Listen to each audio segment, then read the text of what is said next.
Olá, sejam todos muito bem-vindos ao nosso momento de leitura bíblica de hoje. Vamos começar aqui com o nosso tema Foque em Jesus. A frase de hoje é: a visão humana o limita a enxergar problemas, mas a visão dos céus o leva a enxergar o extraordinário. Hoje é o dia 202 de 365 do Devocional Café com Deus Pai. A leitura bíblica indicativa de hoje é de Neemias 2 e a palavra-chave é perspectiva. Perspectiva, então, é a palavra-chave para refletirmos. Então, vamos lá? Se você tiver sua Bíblia física, né, pode pegar aí. Neemias 2. Deixa eu só... Eu gosto de marcar aqui, sabe? Que depois já fica, né, como lido. Então, vamos lá. Neemias em Jerusalém. No mês de Nisan, do 20º ano do rei Artaxerxes, na hora de servir-lhe o vinho, levei-o ao rei. Nunca antes eu tinha estado triste na presença dele. Por isso o rei me perguntou: por que o seu rosto parece tão triste se você não está doente? Essa tristeza só pode ser do coração. Com muito medo eu disse ao rei: que o rei viva para sempre. Como não estaria triste o meu rosto se a cidade em que estão sepultados meus pais está em ruínas e as suas portas foram destruídas pelo fogo? O rei me disse: o que você gostaria de pedir? Então orei ao Deus do céu e respondi ao rei: se for do agrado do rei e se o seu servo puder contar com a sua benevolência, que me deixe ir à cidade onde os meus pais estão enterrados em Judá, para que eu possa reconstruí-la. Então o rei, estando presente, a rainha, sentada ao seu lado, perguntou-me: quanto tempo levará a viagem? Quando você voltará? Marquei um prazo com o rei e ele concordou que eu fosse. A seguir, acrescentei: se for do agrado do rei, eu poderia levar cartas do rei aos governadores do Trans-Eufrates, para que me deixem passar até chegar a Judá. E também uma carta para Saf, guarda da floresta do rei, que ele me forneça madeira para as portas da cidade que fica junto ao templo, para os muros da cidade e para a residência que irei ocupar. Visto que a bondosa mão de Deus estava sobre mim, o rei atendeu os meus pedidos. Com isso, fui aos governadores do Trans-Eufrates e lhes entreguei as cartas do rei. Acompanhou-me uma escolta de oficiais do exército e de cavaleiros que o rei enviou comigo. Sabalate, o Horonita e Tobias, o oficial amonita, ficaram muito irritados quando viram que havia gente interessada no bem dos israelitas. A inspeção dos muros de Jerusalém. Cheguei a Jerusalém e depois de 3 dias de permanência ali, saí de noite com alguns dos meus amigos e não havia contado a ninguém o que o meu Deus havia posto em meu coração, que eu fizesse por Jerusalém. Não levava nenhum outro animal além daquele em que eu estava montado. De noite saí pela porta do vale, em direção à fonte do dragão e da porta do esterco, examinando o muro de Jerusalém, que havia sido derrubado, e suas portas, que haviam sido destruídas pelo fogo. Fui até a porta da fonte e do tanque do rei, mas ali não havia espaço para o meu animal passar. Por isso subi o vale. Ainda de noite, examinando o muro, finalmente voltei e tornei a entrar pela porta do vale. Os oficiais não sabiam aonde eu tinha ido e o que eu estava fazendo, pois até então eu não tinha dito nada aos judeus, aos sacerdotes, aos nobres, aos oficiais e aos outros que iriam realizar a obra. Então eu lhes disse: vejam a situação terrível em que estamos. Jerusalém está em ruínas e suas portas foram destruídas pelo fogo. Venham, vamos reconstruir os muros de Jerusalém, para que não fiquemos mais nesta situação humilhante.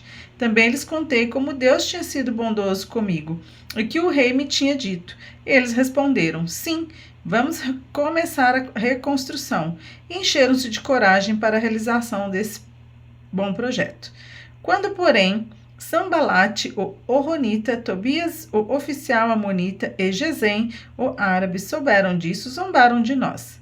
Desprezaram-nos e perguntaram: o que vocês estão fazendo? Então, se rebelando contra o rei? Eu lhes respondi: o Deus dos céus fará que sejamos bem-sucedidos. Nós, os seus servos, começaremos a reconstrução. Mas no que lhe diz respeito, vocês não têm parte nem direito legal sobre Jerusalém. E em sua história não há nada de memorável que favoreça vocês. Amém.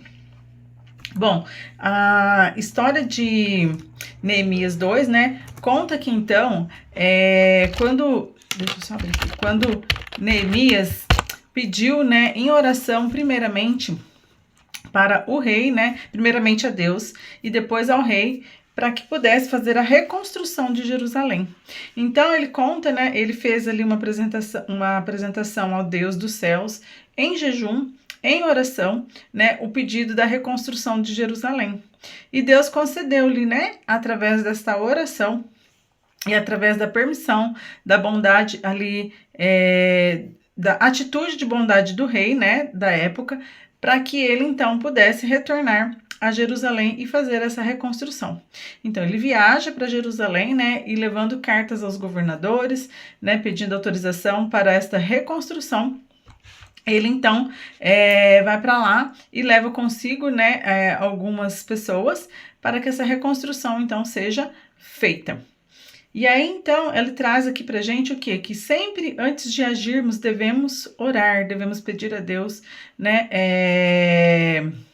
direcionamento para as nossas ações, né, saber o que fazer quando queremos executar algo. E também pede aqui sabedoria e propósito, né, que a gente tenha sabedoria e propósito de realização das coisas, como Neemias fez. Então ele usou da sua sabedoria, do que Deus tinha lhe permitido, e conversando com o rei, conseguiu, né, conseguiu argumentos, conseguiu pessoas e conseguiu coisas para a realização do seu propósito. Então isso é sempre muito importante, né, que a gente então peça para Deus sabedoria antes de agir e confiar nas mãos de Deus, né. Então mesmo diante de oposições que ali haviam, né, já Jerusalém já destruído, né? Então já havia também pessoas opositoras à reconstrução. Ele consegue então fazer essa reconstrução, né? Começar essa reconstrução junto com o povo. Então, né, Neemias, confiante, sabia o quê? Que Deus estava agindo, né? Estava o abençoando e agindo em favor do seu pedido. Ok? Então, que sejamos como Neemias, né? Corajoso, que possamos pedir com sabedoria, alinhamento e que saibamos, né, sempre orar antes de agir, antes de tomarmos qualquer atitude. O versículo-chave que eu separei para hoje é: e o rei me concedeu o que eu pedi, porque a bondosa mão de Deus estava sobre mim. Então, aqui, né, é a passagem de Neemias 2:8, onde ele fala exatamente, né, quando o rei concede a ele, né, o pedido. Porque a bondosa mão de Deus estava sobre ele, né? Porque então Deus estava agindo através da sua vida para a reconstrução de Jerusalém. E para finalizar, eu trago aqui essa oração, né? Senhor, assim como Neemias, quero aprender a agir com fé e sabedoria. Dai-me ousadia para sonhar, estratégias para planejar e coragem para realizar. Que a tua mão esteja sobre mim, abrindo portas e fortalecendo minha caminhada. Em nome de Jesus, amém. Então essa é a passagem de Neemias 2, né, com um versículo em destaque, com alguns pontos de reflexão para o nosso dia. E nos vemos aqui amanhã. Até mais.